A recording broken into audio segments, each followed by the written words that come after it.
Hey guys, welcome to You the Boss podcast, episode 28. I'm your host, Pam, and today we're going to be talking to Nikki Innocent. Nikki is a 2-time TEDx speaker, certified career coach, and the host of the podcast Checkbox Other that focuses on the journey toward belonging.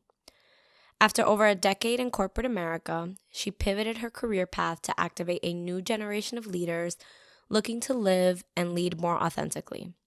Nikki's holistic approach blends feminine leadership, diversity, equity, and inclusion principles to promote career life and interpersonal liberation. She works with women and folks in historically underrepresented groups to shine a light on a path forward where their inherent unique strengths are celebrated rather than the traditional mold of transforming, twisting, and shifting themselves to conform to what old paradigms of leadership looked, sounded, and acted like.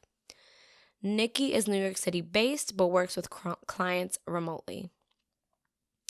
I hope you guys enjoy this conversation with Nikki as much as I did. As always, look out for her information in the show notes. Hi, Nikki. Hey, thanks so much for having me. Oh, thank you for coming on to You the Boss podcast. I'm so excited. So here at You the Boss, we like to dive right in when it comes to connecting with people. So tell us a little bit about yourself, kind of what you do and how you got to the space that you're in. Sure. Hi, everyone. My name is Nikki Innocent. I am a career coach and I run a business all around creating space for inclusive leadership to thrive. So what does that look like? That looks like I hold space for individual coaching one-on-one with me. I do group coaching with people, and I also go into organizations to overcome kind of the oppressive dynamics that show up, whether that be around gender, race, generation, all the different dynamics that are showing up that are stopping us from being able to show up as our full selves in the workplace. That's where I go in and I try to talk about it because I think it's important, right? We're all feeling it, but we don't always have space to talk about it. So, and the how did I start? How did I get there? I used to be that, like, I always call it like the model corporate employee, the person that like knew how to put whatever mask on and whatever costume on to make everybody feel comfortable, to learn all the things I needed to know to get the right answers, that kind of perfectionist persona, and that people pleasing dynamic, which so many of us, especially as women and women of color, have had to step into to just like make it through, not even to thrive or succeed, because so often it's expected that we're going to give everything and then some to just be welcome in the room. Or, whether welcome is the word, I'm not sure. But a huge part of my experience in corporate for over a decade was really trying to understand how could I take all this stuff that intellectually I knew. I went to a school that was centered on business. I went into the business space. I was in advertising, then management consulting, and then investment management. So like very, very business focused places and very masculine centric places. And I constantly felt like I was behind. I felt like I was trying to catch up. I was trying to like slightly perform what I thought I was supposed to be. And what ended up happening was I got to a point where I was like crying in the bathroom at work, and my energy, I'm hoping you're feeling this energy, like excited, right? Like I am happy to be alive. And so when I'm going to work and I'm still doing good work, getting all great performance reviews, I enjoy the people that I work with. I was crying and I was like, this is bigger than like, I'm in a bad mood today, or, it's been a tough week, or I'm really busy. There's something here. And I had realized in that process that I had like completely lost who I was. And what ended up happening was I was trying everything I knew possible in like the guidebook of how to be a good employee to try to solve that. But unfortunately, it was like a trapdoor somewhere else that was creating that I didn't even see. And so initially, I moved to a smaller company thinking that would save me. And then at that company, everything was like egregiously worse. So it was a beautiful thing because it nudged me out the door faster than I probably would have if I went back to try to fix everything. And in that process, I kind of got all of these, I'll call them universal nudges now. At the time, I was like, I met this person who told me this thing where I found out about something called women's leadership coaching, which I had no idea what that was. It was through a podcast, actually, where I started hearing somebody on a podcast talking about the struggles that I was having that I thought were only me. And I was like, get out of my head, like my mental diary. What are you doing? And it was like corporate therapy for me. And so the marketer, corporate therapy, that's what it was. I was were you there in that meeting? Did you hear my boss say that to me? Like, were you there when I was trying to advocate for myself and negotiate for the bare minimum of what you told me my job was worth? And being told, who did I think I was, that was real? So having those kinds of elements of exposure in a really like accessible way. This was like a friend at a spin studio that said, you should really listen to this podcast. And then it just like blew my mind open. And my background is in marketing and wanting to kind of really amplify stories, branding. And I was like, I need to tell more people about this. And that led me to actually going through the certification and becoming a women's leadership coach. And in that process, I had somebody else come into my world at the time who was also a fellow entrepreneur and said, I think that we want you to be our first cohort of diversity, equity, and inclusion facilitators for our organization in Boston, in the tech scene, really creating space for more women to be stepping into the STEM professions. And so I got to be a part of like the kind of the people coming up, what is it, the get on the elevator at 0 and really go through the process of not only understanding and helping craft a bit of the programming, but actually be the face in these organizations that were having these conversations for the first time.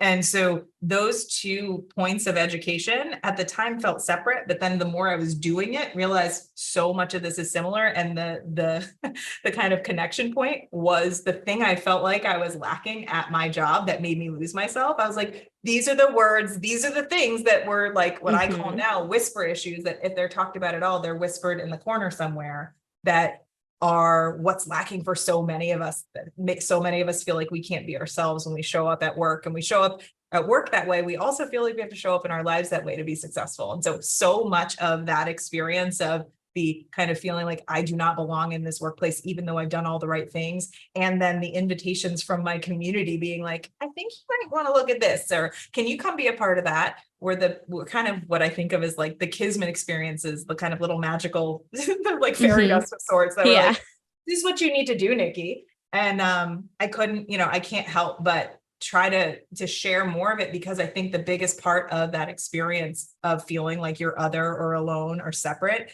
is not realizing that other people are really going through the same thing and not necessarily thinking you have permission to talk about it. And so I see myself as somebody that creates and holds space for people to be able to show up and say, this is a little bit messy, or I don't think I belong here. I think I'm doing it wrong. And really just be like, you're a human being. You're doing it exactly the way you're meant to. Let's really explore how you can feel confident in that. And so that's the work that I do now. And I also have a podcast called Checkbox Other, which is really centered around people coming onto the podcast and talking about a time in their life where they felt other or different or as though they don't belong, and how that's actually informed their path forward. So all of it kind of comes together. But my hope is that at the end of this, if like I could press an easy button for the universe, is for all of us to actually feel like we belong as the human beings we were born into. So yeah, that's who I am and why I do what I do.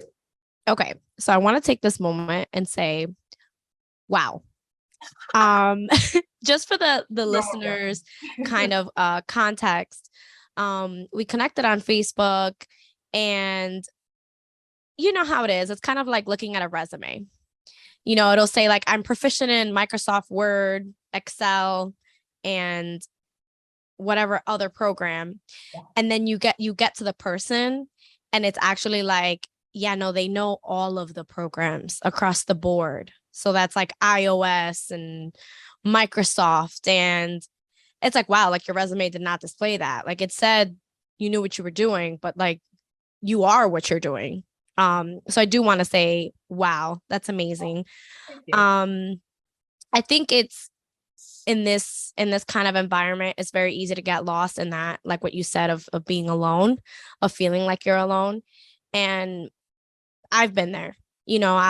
I worked at a company for 5 years, and in that final, I want to say 8 to 12 months, which was right before the pandemic, there was a time of like, they were letting a bunch of people go. And first of all, I wasn't even working there for what I studied for. Mm-hmm. It was a job that I had gotten. Mm-hmm. It had provided me with the ability to work from home. And at some point in that last 8 to 12 months, they offered severance packages to people. I had to reapply for my job. And I found myself being like, for what? Yeah. But Why? Yeah. and literally I remember getting the call of them being like, "Oh yeah, you got the job." And me being like, "Yeah, cuz I'm doing the job." And then some, right? Yeah. Right. And then I remember the person that called me was a completely detached person. Like she was just essentially making the phone calls of being like, "Hey, we interviewed you. We want you to stay on." And she was trying to negotiate with me to come into the office Mhm. for a little bit more pay. And I was like, it's going to take me like 3 hours to get into the office. I exaggerated a little bit, I'll be honest. At this point, that's irrelevant because I no longer work there. Yeah. But I was like, oh, it would have been really 2 hours, but it's going to take me like 2.5 hours to 3 to get into the office to do what I already do from home. I already have the equipment at home. And that was like my way to advocate for myself. And I remember her kind of scoffing, her being like on the phone and me being like, I Mhm. gotta leave. I gotta leave this place because as a collective, they were trying to like it's almost like like trying to minimize. And so many people, I think it's so great that you're doing this work because so many people get stuck in this, Oh yeah. well, I'm here, like I can't switch jobs right now. And it's always something's up with the economy, something's up in life that you're like, I can't switch jobs right now. I can't stir the pot. Yeah. And it's always, I mean, for as long as I've been in the workforce, it's always something that you're almost like you can't advocate for yourself. So now connecting with you and hearing you say like, yeah, no, I want people to know that you can advocate for yourself and that you can also step away from that Yeah. and be even more than you thought possible. So I think again, wow, for the third time. That's really awesome that Well, let me add one other thing because I want to like give a little bit back to you because I feel like you were like 3 hours, but not really. 3 hours of time, 2 hours, doesn't matter, right? It's not even just the time. I think one of the principles of women's leadership is the fact that like in super traditional, overly skewed masculine leadership models. And I say this because it's called women's leadership. It's not really just about women. It's about really masculine themes of how we operate in our very, very skewed society right now. But in the feminine leadership model, the idea is to really understand that we've been operating believing that time and money are more important than everything else, and really honoring that there is so much more to the value of life, and time and money are really just kind of components and tools that we use to try to capture that is so important. And so I think as we're talking about like the 2 to 3 hours that then they're scoffing at you about, the you're like, one way. right. And it's not even that, right? Because it's not the time, it's not the gas, it's not whatever. It's literally the fact that not only are you going to have to add that to your plate, but you're going to have to add the mental work. You're going to have to add the emotional work of being in, out, and on the commute and the time that you've lost doing that. And you're going to have to change the routines that you've had. And they're bringing you back because you did really well. So they're taking a pretty big chance of kind of shaking that up, and you're advocating for that. So it's not just like selfishly being like, I don't want to do that. No, this is a commitment we made before. Somehow something's changed, but you're making it come back across as though I'm doing something wrong. Like And I'm asking for too much. yeah. Like you're being ungrateful, which that's not it. And also, I think there's a part of this too that's really fascinating to me because I've had a couple conversations today alone about this. That there is this like, it's not fast. Well, I guess it's fascinating and it makes sense that we've been indoctrinated to believe, especially women and especially women of color, that the other person's perspective holds more clout because we've always had to bring receipts on receipts on receipts on receipts, right? We've had to show it and then show it again and show it again and explain it 17 different ways for it to be received. And so that experience in itself of having to say something 7 times before it's heard, well, a man will say it once and interrupt you and get the credit for the thing you said. It can really make it challenging when you're in a negotiation situation or even just an interpersonal situation to believe that you hold just as much power as that person who scoffed at you. That it's not that they hold all the power and therefore you need to adjust around it. It's like, hey, you want me to work here, right? If I'm not working here, you're going to have to go spend X amount of time and X amount of dollars to try to recruit and also handle the loss of me being there. But so often that's not the conversation that we're told about being grateful to have a job. Right. I think just to kind of plug this, and I've mentioned this before on my podcast, about I'm gonna say 8 or 9 months later, it was 2020, and they still let me go. They still let me go from that job to move it to another state to pay someone half of what they were paying me, which was not a lot to begin with. Yep.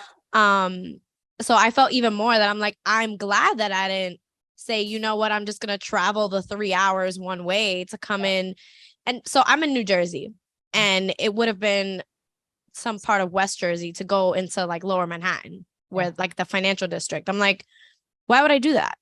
Yeah. I would be getting up at whatever time to come work. I'm going to spend half of my paycheck just commuting. Yeah. So in that time of, I guess, negotiation, which a lot of the time, like you mentioned, we don't see, I'm not negotiating. I shouldn't have to negotiate what I'm already doing. Right. Exactly. I I I And do shouldn't it be, well, right? The reason you're bringing me back is because I do it well. because So I it's did not, it well. Exactly. yeah. I saved you literally the interview process with whoever else to have to teach them the systems, invest in the computers and all that other stuff for you to almost be offended, And I think I'm interested to kind of ask this question. It just kind of just came to me while we were talking. Um, when you sit down with the ideal person, and you're talking to them about negotiating, because whenever I think of negotiation, I think of money. And I realize that it's not always they're not always linked. Like when you're negotiating, let's say respect, for example. First of all, you shouldn't negotiate respect, but for the sake of the example, when you're negotiating that, it's not so much that you're looking for money or you're looking to be compensated. It's like a bargaining system. So like if I present this to you, I would like for you to present me with this. So whenever you're talking to, let's say, a client or someone that you've connected with, and they're having a problem advocating for themselves or negotiating, what's something that you bring to their attention, as Yeah. far as them being able to negotiate for themselves? Well, I always, it's funny. I think about how, so I went to a business school, right? And so in business negotiation, like they have a whole class on it. They have all Yeah. these things. Or you have a 90-minute workshop. So you're supposed to have a script and you're done, right? So, and there are The beautiful, elevator speech, they call it. right. Yeah, yeah, yeah. Advocating for yourself. There's a whole bunch of different ways you can do that, right? But I think the thing is, and TikTok, those of you who enjoy TikTok, and there are people that do amazing scripts for you to be able to follow through, go for it. If it feels like it fits right for you, give it a shot, try it out. For me, when I think about negotiation, and I think about the kind of respect element, which I think is the umbrella, right? Mm-hmm. That the money part, all that it shows itself through different means. But like really what you're trying to create, and especially what we're experiencing as a huge amount of people are leaving their jobs, people are getting laid off without kind of any I don't know, Explanation. yeah, explanation reward. But that's again, that's the part for me is like I graduated in 2007, 2007 to 2008. My first job I had day one, half the well, I shouldn't say half the company, a bunch of the company got laid off. Like I remember being like, oh, they're Wow. having an all staff meeting for my first day. How great. And they were like, by the way, bye. And it was like, wait, my friend who brought me in, she ended up getting laid off. It was awful. And so Oh my it's like goodness. layoffs themselves are not something that are going to be pleasant, right? But I think there's a big part of this that we lose when we start trying to make negotiation like one thing or the other. I think that the biggest element, the kind of respect level umbrella, is about reciprocity. And so when you're stepping into an exchange with somebody, whether it is in work or in life, and you feel as though the seesaw is like completely unbalanced and you're doing all the work to move it up and down, you feel Mm-hmm. completely undervalued, you feel exhausted by the exchange before you ever have it, you feel like there's somebody that's like a leech sucking the life out of you and then asking you for more. Like those are the types of things that like are really, really important to honor and acknowledge as you're thinking about how you want to potentially approach a negotiation and what you want back. Because I think there is a part of this where like you can advocate for money all day, but if you're in a place that is completely disrespectful, no amount of money is going to take care of you in the way that you need to be respected as a human being. Because again, though we've been taught time and money are everything, Yeah. the thing about this is, right, the time is a finite thing for you, but if money equals time, then you're willing to take a certain amount of money to lose that time in your life. And at the, we hear this all the time from like hospice folks, like the last thing people are thinking about isn't the amount of money they have when they're taking their last breath. And so really giving yourself that level of viewpoint, I think when you're stepping into a conversation that might be a little bit emotionally charged, especially if it's a negotiation thing where you're like, I'm advocating for my worth and like they're going to tell me no. That's not a really easy thing to swallow. But what you're really trying to do is say, hey, I am worthy, and what's happening right now is not actually honoring my worth. How can we try to make this a situation where we're whole, where we are feeling reciprocal? So I think it's important to kind of level it at that, and not just about dollar and cents, or, equity, how much equity you're getting, and all, like, just, there's packages, right? They'll be like, oh, well, maybe your salary is this, but like, here are all the things in your package. Great, cool, wonderful. But also I feel like shit here. So how can we fix that? I think that that's an important thing to acknowledge, right? The other side of this that I always, with my clients, I talk about coming into the situation, understanding the overarching dynamics that are happening in the workplace. So not necessarily thinking that you are a silo as an individual by yourself stepping into this, but understanding, like, here's how I show up in this space, but also here's how this space is constructed. Here's where my boss is coming from. Here's what their perspective is. Here's the kind of influences that are helping them make this decision one way or another, to really understand that, like, this isn't just negotiation. This is when I talk to people about conflict resolution. We're groomed to think, when we have these types of conversations that make us uncomfortable, that, like, it's us versus the other person on the other side, right? And so, like, even right now, we're doing a digital situation where, like, I'm two-dimensional, you're two-dimensional, I'm staring at you, you're staring at me.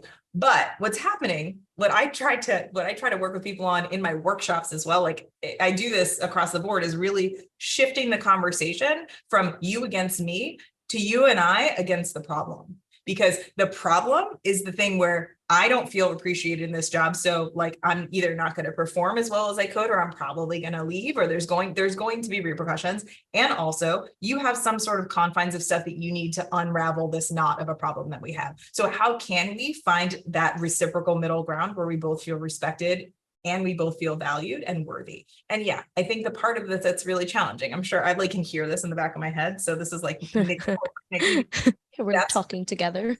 Right. That's nice. But, like, the person that I'm talking to, my manager, the HR, the recruiter, whoever, like, they're going to be having 500 of these conversations. Like, they're not really that worried about my salary, but it's still a human being, right? And, like, both of you, if you're having the conversation, that human being is trying to get to a goal. And so can you work together towards that versus feeling like you're fighting one another? And so those types of, like, overarching mindset shifts, I think, actually help you meet the human at the human level, so they don't feel like they are more hierarchically important than you are in this world, because they're not. They're a person and you're a person.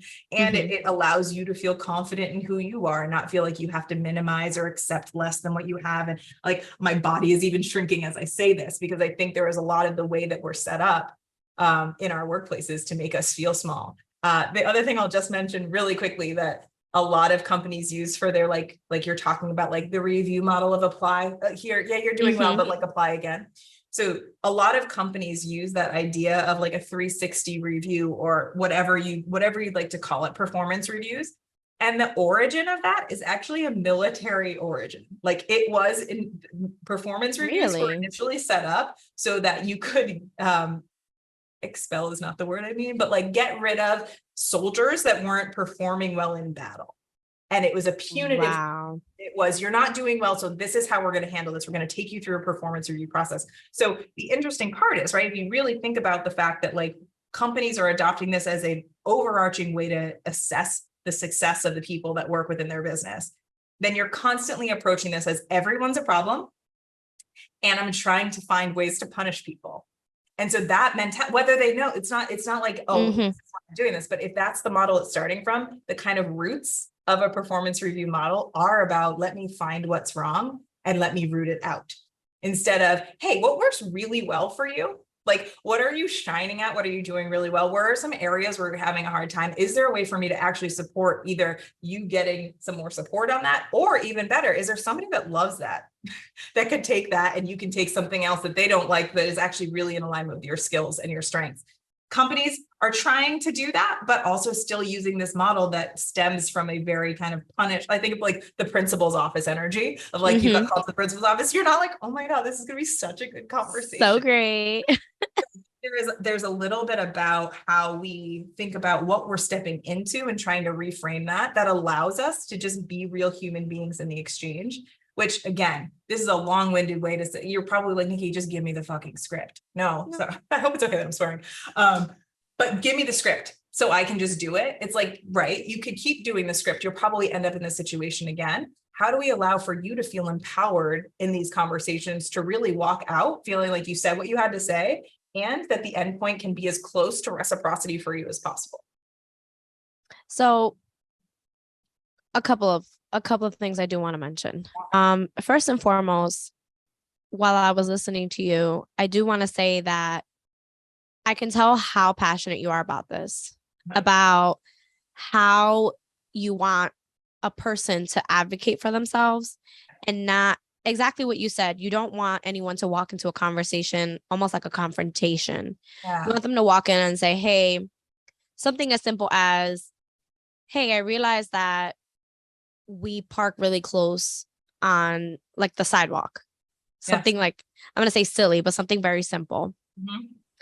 And I think that the size of your tire is clashing with the size of mine. And I wanted to see what we could do about that, because we could probably work together more efficiently or better if our cars weren't hitting each other on the sidewalk, kind of deal. Yeah. And I think that you're absolutely correct. We are taught and molded, especially as women and women of color, that we need to show up and over explain everything. You know, if I was male and you are female, and our resumes, we went to the same school, we had the same internships, we had the same jobs. Mhm. For whatever reason, if I walk into a room and say, I have a bachelor's degree in international business, and you walked in and said that, for whatever reason, we're molded to say that you feel like you need to bring your transcripts with you. Oh yeah. Because even though in my opinion, it's outdated to ask anyone for their grades, because like that 3.8 and the 3.2 really doesn't matter, because we're being trained by this company that's going to teach us how they want things done. So it really doesn't matter. But for whatever reason, for women, it feels like we need to show up with our grades. We need to show up with recommendation letters and their referrals, or I'm probably saying that wrong, but we need to show up with people having our back. Basically, we need to show up with an entourage, where maybe in many industries, but specifically in business, men show up and it's like, yeah, I worked with IBM for however amount of time. And it's like, oh, you're hired. And it's like, oh, you don't want to hear that I was a janitor there? Like, you just want to hear that I worked there? Like, it's those kinds of things that I feel program us to think that advocating for ourselves or negotiating or bringing up a problem to any situation, it makes it feel like we're being combative or we're asking for too much. And it's very interesting right now, because the job industry, like having a career in anything right now, I would hate to be a supervisor right now, because for anyone, even the 30 somethings, for anyone who is right, me too. For anyone that is in that mindset and that is actually paying attention to the job market, if you're I'm going to say an old school, or if you're a more mature supervisor, you're getting a lot of pushback from people coming and saying, yeah, I don't agree with that. And maybe even still being scared to say it, but not feeling as scared.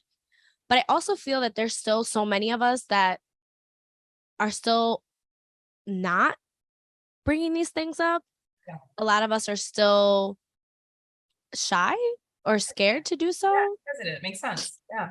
You know, it's interesting. I think of, so this is a part of the work that I do when I talk about generational dynamics, because part of it is, yeah, what year were you born? But another part of it is like, what model were you brought up in? Mm-hmm. To believe how you can kind of handle authority and how you move forward. And I think there's a part of this, especially like, I think that I'm in my late 30s. Yeah, that's what we call it. So I'm like, you know, at the elder millennial stage, right? And the interesting Wait, part, elder millennial is late 30s?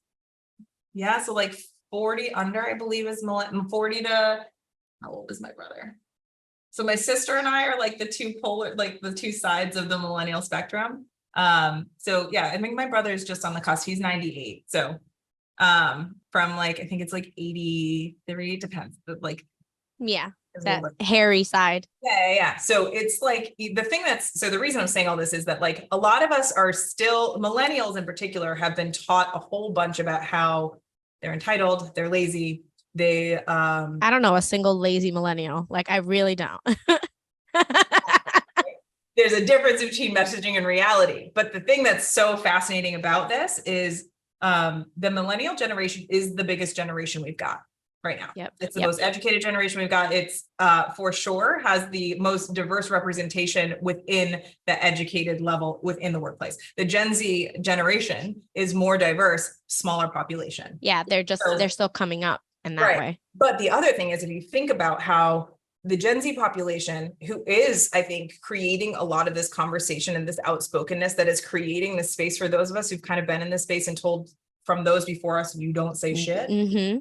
And then you have this pocket of millennials being like, you've already told me I was lazy and entitled, so I have to keep saying that I'm not lazy. I have to keep advocating for it. It actually doesn't work. I see how this tech that you had taken 20 years to understand. I watched a 20-second YouTube video, and that doesn't mean you're better or worse. Let's just understand it can take me 20 seconds to do it.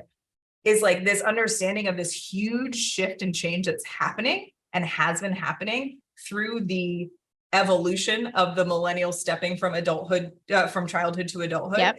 That is a really big shift and change for our entire, like our world. Society. Yeah.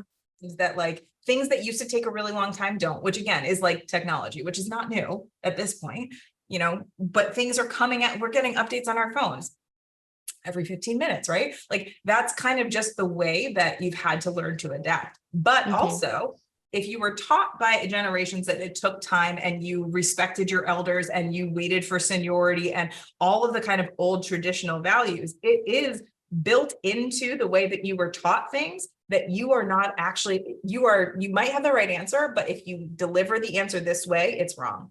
I always talk about, like, maybe this is my own personal thing, that's why I keep bringing it up, but like math problems in school, they drove me crazy because I was very good at math. But I'm good at arithmetic after that. But the way my brain works is different than the way they taught me math, right? And so in math class, it was great, get me the answer, but it was also show your work. And so oftentimes I would like get the answer, the teacher would be like, all right, show me your work. I'm like, do you want me to show it to you the way that I got there? Or do you want me to show it to the way that you taught me to get there? Because I got there faster because my brain does it differently. Not because like, I've got technology, I've got my Excel, whatever, none of that, but just the way I approached it was different than the way you were taught to teach it to me, or that you were taught it in the first place.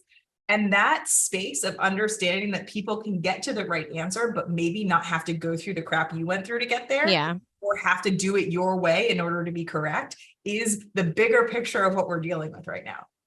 On a large scale, we're dealing with people that had very limited exposure to information. Even like growing up, it was like before the internet had everything, it was like you go to the library and look at an encyclopedia that's probably outdated. Or you had to ask someone that was older than you. And so that's all being passed through a very small, narrow lane of how information is given and distributed. It's for, like, you think about like even textbooks for school, like there was one type of textbook that every school got. It was like, there are other people that can teach you history, which we're learning again and again. We're not really taught the full-fledged elements of the stories of our country for sure, and the world on top of it. And so there is an element of just really understanding that so often why we feel that hesitation isn't because we're flawed or we're broken. It's because we were taught a very specific way to be obedient. And so I will go to back. Not question. Oh, yeah. I'll go back. This is very similar, but it's not exactly the performance review thing, but it's disturbing how similar. So this I actually learned on TikTok, which I always like learn something on TikTok that I'm like, all right, let me do the research to make sure it's real. Yep. Same.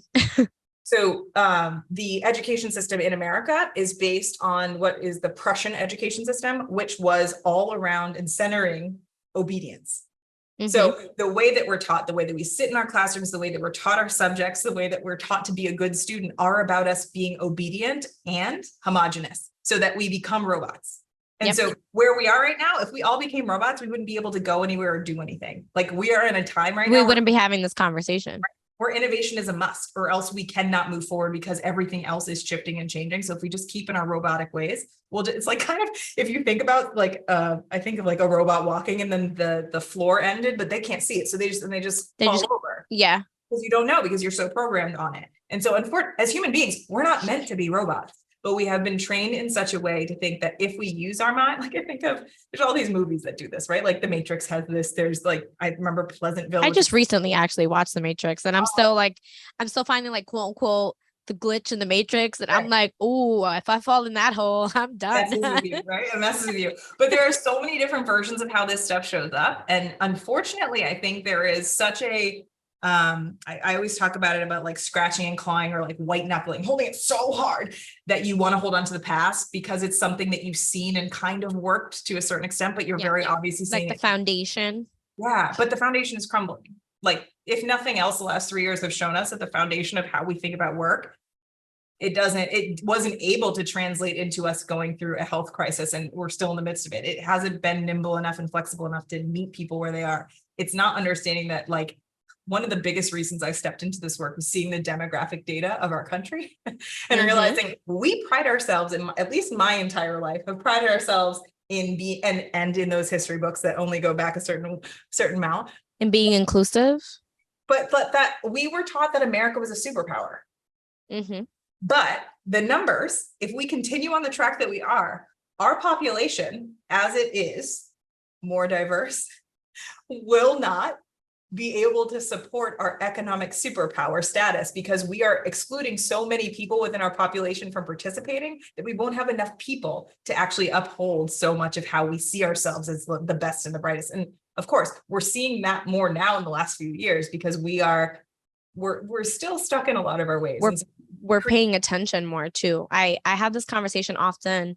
It's funny. I have friends in a lot of different avenues. So some of my closest friends, like I literally have, off the top of my head, I have a blue collar female, an arts female, and a white collar job female, a lawyer, a dancer, and a machine operator. Literally like my top 3 close friends. And then the fourth is an entrepreneur. She started her own photography business 10 years ago, and that's her bread and butter. So I say that because there's so many different facets of how much that has changed where, even I'm going to be 32 in a couple of weeks. So I thought I was an elder millennial, but now I'm not sure. Hey, you know what? Here's the thing. If you identify with the stuff I'm talking about, that's the point. The label isn't as important. Yeah. So 30 years ago, we were largely in a couple of different fields, and then the rest of it was kind of like stay quiet, keep going kind of deal. Now, what? We as women, you mean? Right. Us as women, yes, there were female lawyers 30 years ago. Yes, there were female judges, police officers, entrepreneurs, etc. But it was still a field where it was like you had a guy with you, you had a guy that was a mentor, that kind of a thing. So especially in the last 3 years, I say the last 3 years, but I think it really goes back in the last 10, but definitely the last, one of my cats is here trying to pay a visit. Stop it. Sorry. So in the last 3 years, really, first of all, we've been paying so much attention, I don't normally bring politics up, so I'm not going to say names. I'm going to say very much, I think the 2016 election was the first election that our generation was very heavily invested watching. Because of social media, because of these advances in technology, we all started to kind of see that this previous generation programmed us to obey our elders, which I happen to think is not a bad thing. I think listening to your elders or respecting your elders is really just the foundation of respect everybody. Right. Like not just your elders. It's the blind obedience to something that everything in your body is telling you is wrong. Right. Very different, right? There's that's different. That's a different that can exist. Like if you said, I'm going to blindfold you and I'm going to walk you to your car, and I hear a truck and it's getting louder, and I say, Nikki, I can hear the truck. You're like, you're supposed to trust me. And I'm like, okay, but the truck is coming. Yeah. it's that. And it's the questioning of that has really set our generation apart. The generation that's coming after us, I can't really speak to because I don't have a lot of connection to that. And even if I do, it's one of those cases where like the person is an older soul. I'm going to say older soul, but it is what it is. But with our generation, we've woken up to these different things in our careers. One of my best friends, she recently left a job that she was at for like 7 years. It was her first big girl job. And she left this job because she was already doing 3 or 4 people's jobs there. She works in the South, so there's just a difference of opinion when it comes to women in the workplace. And she was told, make sure you wear high heels and lipstick to work. Like, what are you doing? Which I don't think there's anything wrong with that. You should dress how you want to dress. But for you to tell me to do that at work, and I'm not in that field industry, that's a whole other thing up for debate. So she's there for 7 years. She's doing the work of multiple people, kind of not really being appreciated, kind of like getting in trouble for things like you wrote that in red ink instead of blue ink. Mm-hmm. And she didn't get a raise over the last 2 years. Mm-hmm. There wasn't even really much of a bonus when there was a hurricane that happened. It was just kind of like, you guys can work from home during the pandemic for the first 6 to 7 weeks and then come back into the office and we'll figure it out from there. So she finally sits down with her actual boss and is like, hey, I want to negotiate my salary. I want like an extra $10,000, $15,000, like, which really is $7,000 extra after taxes. Like, it cut it in half, honestly. And her boss was like, okay, we're going to bring this to HR. I agree with you. We're going to do this. The person who runs HR, whatever her issue is, they deny this raise for basically the 3rd time in the last 2 years. Yeah. So she scrambles and gets her dream job and was like, I'm leaving, bye. And I was so happy for her because I've watched her these last 2 or 3 years go through exactly what we're talking about, doing multiple jobs and just being like, I'm grateful to be here. I'm grateful to be in this space. I just want a little bit more money. I just want a little bit more benefit. And it's like, at some point, as a whole, we were taught like, you should not get health benefits at work. And you're like, what do you mean? I'm here 60 hours a week. What do you mean I don't get health benefits? I don't get a raise at least every year. I'm not keeping up with inflation. Like, what am I getting here? You're asking for bare minimum of saying, I need a pen to do this job.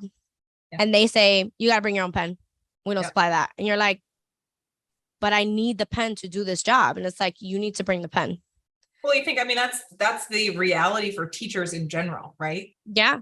Wait a second. Like, this is supposedly the foundation on how we get ourselves to where we got to go. There is this assumed element of like, you can figure it out, but I won't provide you what you need to do it.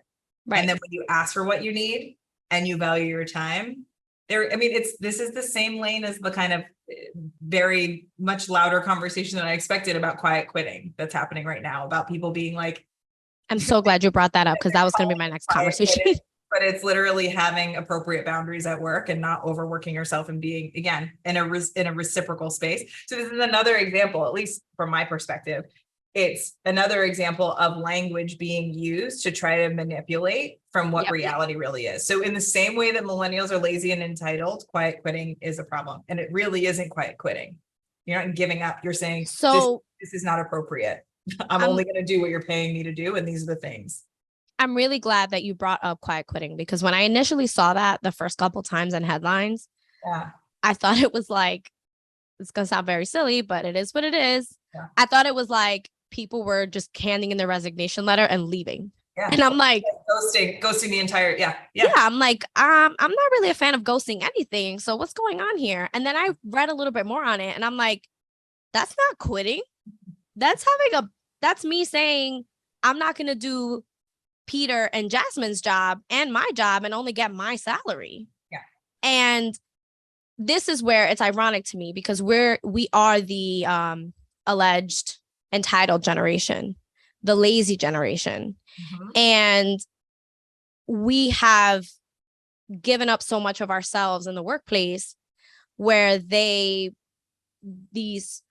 older generation thinks that they're entitled to that mandatory time that we were doing basically free work or whatever it was that fits whatever industry. So it's actually really funny to be considered the entitled generation or the lazy generation when we are literally the workforce right now. We have literally made it that we put GPSs in phones so that if you're walking somewhere, you can literally GPS yourself on foot.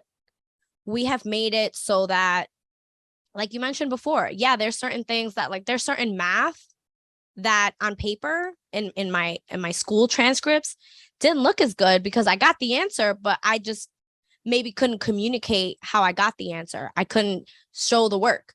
So it's like, do you want me to show you why I got there, or do you want me to show you how I got there? Because either way, I'm getting there. Isn't that what we asked for?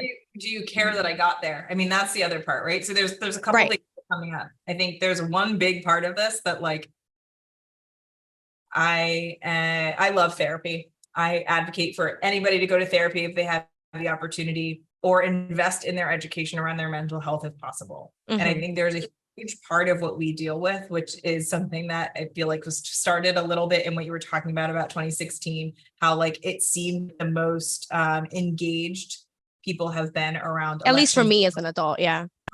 But a huge part of that is how it was sensationalized, right? And how it was tapping into our emotional responses of fear to engage and to feel like we had to protect ourselves in the fight and flight and freeze and fawn, all those responses. And so that's, I think, a really, really interesting part to how we think about how we interact with the world around us, that there are so many levers being intentionally pulled that are creating this state of like, I need to survive this, which is, again, might be the reason why you're like, fine, whatever, I'll take whatever. I just need to stay in this job because everything else is too much for me. So that might be part of the hesitation too.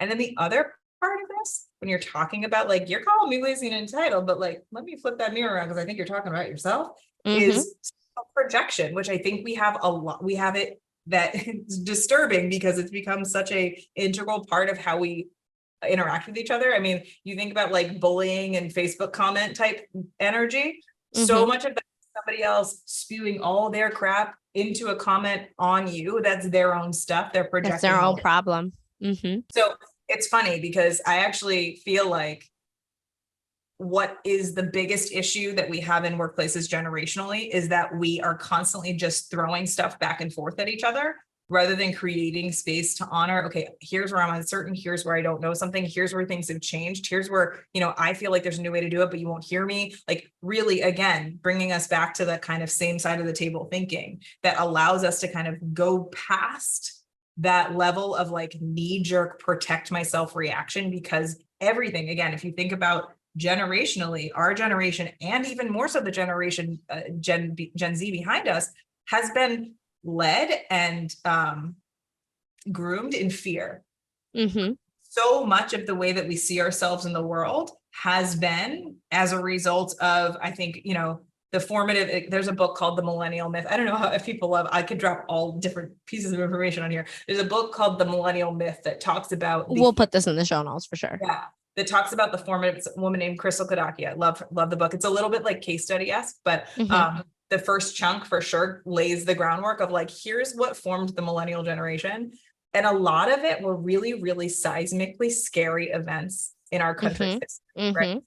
They talk about Columbine, they talk about 9/11, and they talk about the fact that we also grew up with this trend in parenting that's helicopter parenting. So helicopter parenting is, let me make sure that all the threats of the world never come to you. So there's just like everything is to be feared. And you also need to like grab and hold and grasp so that you're never lacking. Like there is this sense that like a scarcity mindset. Yeah, scare tactics, scarcity mindset. You need to grab and hold your own because there won't be enough, that it's not safe to trust other people. Like that type of stuff is really, really, really impactful in how we interact with each other in all aspects of our life. This is why like ghosting shows up. This is why when we hear quiet quitting, like, oh, people are leaving their jobs like that now. Like it's The Great Resignation. right, exactly. When we have this sense of we make our decisions based on fear and survival, then our operating is based on that. And then we're fascinated by how it's happening. It's like, well, if that's the fabric of how we operate with one another, it does make sense that things won't really make sense or things will feel off because we're operating from a place of thinking that everybody's bad and everything's a threat. And then you think about the Gen Z generation that is growing up with active shooter drills at like kindergarten levels. Like that's the kind of stuff that's like, if we we had bomb scares. that's what we had. Feed the fear, it will create this sense of us assuming that everything is a threat. Everything is a potential life and death situation when it might not be. But it's not like you as an individual are broken because of that. It's that we've been surrounded by this, and then we expect ourselves to magically like flip a switch and act like that never happened. And so really giving some compassion and grace as you go through your own kind of healing journey on this, I think is one of the things that gives you some more of that power back and allows you to really mitigate that hesitation feeling of like, I don't think I can speak here. I don't think I can advocate for myself here. I don't think okay, I guess I should just take the $3,000 instead of the $15,000 that the market is telling me I'm worth. Yeah. All of that is like, it makes all of these things make sense. But the thing is, the way that we've been messaged about it is that you are individually flawed for not being able to solve what is a much larger problem than just your one experience. And so I feel like giving yourself a little bit of that is important. And then the other book that I want to, well, there's so many books, by the way. I'm with the reading. Trust me. There's this book called All the Single Ladies. It's by Rebecca Traister. It was like, I don't know, early 2010s, that talks about the experience for how women were able to have access to things over time and the types of jobs that they were given, but this isn't like the 60s, 70s, 80s, but it talks about, and this is kind of on commercials now, but like, it wasn't until like 1973 that women were allowed to have their own credit cards, and women weren't allowed to buy their own homes. They weren't allowed to, it comes from like the dowry system, right? So there's so much of this stuff that feels like, oh, well, we're just like, we were born into like, equal opportunity life. But we're not. Like the people that raised you did not have that. The systems that you're operating within that have been around for a long time are not set up to really understand and honor that. So as you have that kind of belief and understanding, because you've seen a couple of versions of it, but you're feeling there's something wrong with you because you're operating with systems that are telling you the opposite. And so I feel like your friend stepping into that situation and being like wanting to advocate for all of the amazingness she's bringing into the workplace. But the workplace is still set up where obviously we have the gender pay gap, that it's set up in systems and structures and ways that we value people to see that the woman's experience is less valuable and they should be lucky to be there at all. And so those are the kinds of things that, like, if you understand where the history of it is, it actually helps you release the responsibility that you might feel of like, why am I feeling this? It's like, oh, there's a pretty straight through line of why these things are happening. And when you have that, you are able to have more conversations about it. You're able to actually see it for what it is, versus I always think of it as like, you keep running up against this invisible wall. But if you can't see the wall and you don't know how the wall got there, you're feeling like it's mine. I don't even, there's nowhere I can move because the wall is everywhere. But if you start actually allowing yourself to see what has created it, you have the ability to use this amazing thing we have up in our heads, which is the human brain, to be able to create new neural pathways and new strategies to try to figure out, how can I get to the goal that I'm working towards? And again, if you're working with other people as you do it, it won't be such an isolated experience for you. Right. So I do want to hit something that you did mention, and it was having the conversations of, in the example I want to give is talking about your salary, because that's a hot topic, talking about your salary with your coworkers, but also I think just having these conversations in general. Earlier this year, I had the opportunity to interview several women that I think one of them I've known, two of them I've known for a long time. One of them I used to work with and one I met socially. And it was like 4 women, and all 4 of them were from different places. They were in different careers. They were at different points in their lives. And I felt such empowerment in speaking to them, because every one of them made some kind of a change in their life because they were having a conversation and they were like, that's not right. And I know that for a lot of us, it's always like, yeah, but I'm not that kind of person, or I'm not confrontational, or all these, like, I'm going to say nonsense, not making them any less than what they are, but all these nonsense excuses that have been pushed upon us to make it sound almost like it's wrong for you to show up for yourself. Because you literally, the example I can use is if I got into a car accident and the person literally took their car and rammed it into mine, I have the right to say, what are you doing? You hit my car. Why is that any different than being at a job, being in any situation and saying, hey, I'm not being treated right? And why is it any less legit than the person literally, why? Because you don't think that you're treating me wrong? And so in having these conversations of, like, my friend who was at this place for 7 years, and I felt that she should have left 3 years ago. But literally when she had been constantly interviewing and whatever, the rest is history. When she finally hit that place of being like, this isn't right. Yeah. Like, I think it came down to something so small, Nikki, as this person said, I missed this. Mm-hmm. And when I approached and like, hey, Bob, it was brought to my attention that I missed this email. And I realized that I did miss the email. You just never responded to it. And Bob was like, I have no idea what you're talking about. I never said you missed that email. It was something that small that pushed her in the direction of, oh, I'm glad I had that conversation. I'm glad that I stepped out of place and said, hey, I'm sorry I wasn't that good. How can I be better? And I think it's so important that we surround ourselves with that kind of mindset, even if it's with strangers. Because, sometimes everyone's always like, I don't want to bring that up with my friends. Or maybe there's even a hesitation, which was taught to us, that we can't learn from our friends, that we have to learn from someone in an authoritative place, which is hilarious because, like, we just met literally. What was that? How'd they get there? How'd they become an authority? Yeah. Right. They got there because they were someone's friend. And that's how that conversation. But like me and you, we're not meeting physically. We're meeting over a virtual setting. And I already feel like if I wanted to bounce some kind of idea off of you, I could say, hey, Nikki, I had this thought. I wanted your opinion on it. Not because we're like BFFs all of a sudden, but because these are the rooms that we're putting ourselves in. And so I think it's so important to have these conversations yes, with our careers, but also as an entrepreneur. If you feel like it's time to raise your prices, if you feel like you're seeing that in your industry, others are making more money and you want more money, ultimately, no, we're not minimized to just making money or just spending our time. But like, if I'm putting in this great work, I want to be compensated.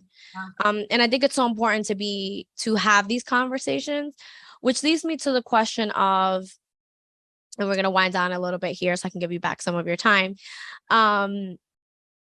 If right now someone came to you and they were on that, where you started, where you were like going to the bathroom at work and you're like, I'm doing all these things and I just don't get it. It's not clicking. A and B do not connect. What would be like the 3 things that you would say to this person right now to help them or guide them or maybe even make them feel better about their current place?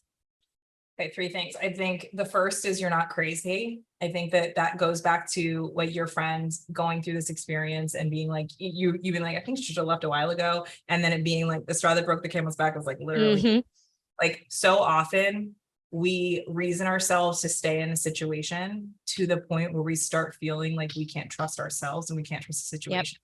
Yep. And especially again, what I'm hearing that happened with her coworker sounds like a nice little sprinkling of gaslighting, just a little bit. Yep. And those are the types of things that, like, if that's what's breaking, it was broken a while ago and you've been giving all you can do. Right. And so really honoring the fact that if you are in that spot where you're like, I don't know what other angle I can go at this with, honoring the energy you've put towards it. And it doesn't necessarily mean that you're broken or flawed or wrong. It's okay for something to not work. Another thing I think we learn is that, like, especially as women, and this is something I think in friendships for women specifically, it's like, we can't break up with our friends. Like, we need to, I've known you, so I have to stay here. I have to stay here until we're not here. Right. And it's the same thing. It's again, you think of the dowry system, right? Like you were given to somebody, you didn't have a choice. Like there's a lot of the way that we operate that we think that by acknowledging something's wrong or leaving something that's bad, that that's something that we need to hold and be ashamed of. And in reality, like those are the things that we need to continue to move ourselves forward. Sometimes it's not that you can fix something. Sometimes you need to leave a situation and that's okay. Right. So I'd say that the first part of this is really honoring that, like, that feeling in you is not crazy. It's not Is wrong. real. Yeah. I think there is a part of this that is really, like, I think, again, you touched on this of finding a space where you feel like you can have some of this feeling live outside of you. So some people will not feel comfortable saying this out loud to people. Some people are I think of it, I guess, a little more introverted is what I'll say, but I'm not sure if that's exactly what I mean, but somebody that might want to process it, but not necessarily be ready to like go on the stage, whether that stage is in front of one person or a group of people. So I encourage you to like journal it, write it out. So it's outside of your body. Do it. Another thing I have people do in coaching is literally go to your phone, turn on the voice memo and just talk into your phone. Just talk by yourself, get it out of your body. Yep. That's a really important thing to do when you are. And I wish that, like, how old was I? 27, 28-year-old me could have gotten it out of my body. And trust, I was going to therapy every week. Like I had places to be talking about this, but it wasn't as directed about like, these are the elements of where I am that don't work. It's just, I need a new job. I need a new job. I need a new job. I'm not doing something right. I'm not doing something right. So it was a kind of repeating of like very shallow, but also not shallow, like really large limiting beliefs that didn't allow me to use the wonderful parts of my brain to see other things. So I think just really getting it out of your body would be a really important thing to do. I personally have created in my business a group coaching experience where people can come, and it's not necessarily to leave a job. You can do that. But I have people that are, come after they've gotten laid off, come when they're in a job and trying to be a new manager. I have people that are trying to negotiate, dealing with conflict, deciding whether or not they want to start a business that was their side hustle into a business. So many different things. We don't have these arenas where we can talk about this stuff. So if you can do that, that's amazing. I think really finding some people in some places that can at least bear witness is a really powerful thing. Because again, once you say it out loud and it escapes your lips, it's not as scary as it was. It's like the boogeyman, right? You go and you look in the closet, the boogeyman's out there. That kind of feeling of just like letting it live and breathe. And again, a little bit more woo-woo, but like the power of you saying it out loud gives the opportunity for that to manifest into reality. And so trying really hard to not shove it down, because I think a lot of this, like getting small and being quiet, is swallowing a lot of this stuff. And if you are somebody like me, I had crazy GI issues because I was constantly like journalizing. My physical body knew what was happening. And my intellect was trying to like reason, oh, it's because I can't eat this. It's like, no, girl, you're living in a place that literally will not let you speak, will not let you express, will not let you solve the problems. So your body is starting to reject the situation. And I guess the third, I'll say this, the thing that I think is the most important thing to do to give yourself that confidence that I think oftentimes when you're crying in the bathroom, you're like, I just need to get out of this bathroom right now. I can't be like the most empowered version of myself. Thinking of quitting, like that means I have to go look for another job. Like that feeling of just like drain on drain on drain. I have no time. I can't sleep. And when I do sleep, I'm dreaming about my job. That feeling of just like that cycle is really, and I think this is fun. This is how I have most people work with me, is I have you start to get to know yourself. So start really like just giving yourself some room to get to know who you are and how you operate. And allow for that to be a gift back. Allow for that to be food and nourishment from that kind of, think about it like you're eating food, but it's not filling you up. Allow for that to be the food that starts to fill you up. So you can start witnessing yourself outside of the identity that you've created or has been created for you of who you are at that job. So those would kind of be the three things that I would say. One, acknowledge you're not crazy. You are not. What you're experiencing is very real. And it is important for you to acknowledge and honor that. And your intuition that's telling you this isn't right for you is important. I think two is create an opportunity for it to get outside of your body, whatever way feels comfortable for you. And maybe it might feel a little uncomfortable, but a little uncomfortable is okay. Yep. And then the third part is really giving yourself the opportunity to invest in understanding who you are and how you operate. So then as you step forward, you can pull from those muscles that are really strong that you already have, but might not have been able to be used where you are. Okay. And I kind of want to wind down a little bit. Where can we find you? Where can we connect with you? Are you on the socials, the LinkedIn's? Yes, I'm on the socials. It's at Nikki Innocent, 2 Ks and an I, innocent, like the opposite of the word guilty, on all the socials. I'm on LinkedIn. You can go to nikkyinnocent.com. That kind of shows you the stuff that I've got going on. If you're interested in working with me, nikkyinnocent.com/coach-me are the two kind of main ways that people can work with me in a coaching setting. And then I also have my podcast. If you want to have a listen, it's both those interviews of the other stories, but I also sprinkle in some solo episodes. And if you can't tell, I sprinkle in a lot of coaching stuff. I sprinkle in a lot of the stuff we've been talking about, both in my interviews with other people and in those solo episodes. So I hope that something is resonant and helpful for you. I feel like my purpose for being here is to create spaces where it's okay for people to be who they are. And in turn, that also creates spaces for me to be okay, who I am, as somebody that has lived in the middle and in the in-between for so much of my life. It's been something that's really challenging to be like, do I fit here? And so intentionally creating those spaces and honoring those spaces and recognizing them is so important. So I hope that you join me in one, because again, your story is uniquely yours, and I'm obsessed with them. So like the nourishment elements I was talking about, hearing people's stories and getting to meet people, is one of the things that really lights me up. So nikkyinnocent.com and at Nikki Innocent on all the things, or Checkbox Other are really, really good ways to kind of stay connected. Well, awesome. Thank you so much for coming on to You the Boss, Nikki. And I look forward to us chatting again in the future. Yes, thank you so much for having me. I am so excited for you. This is such a wonderful podcast. So thank you. Thank you.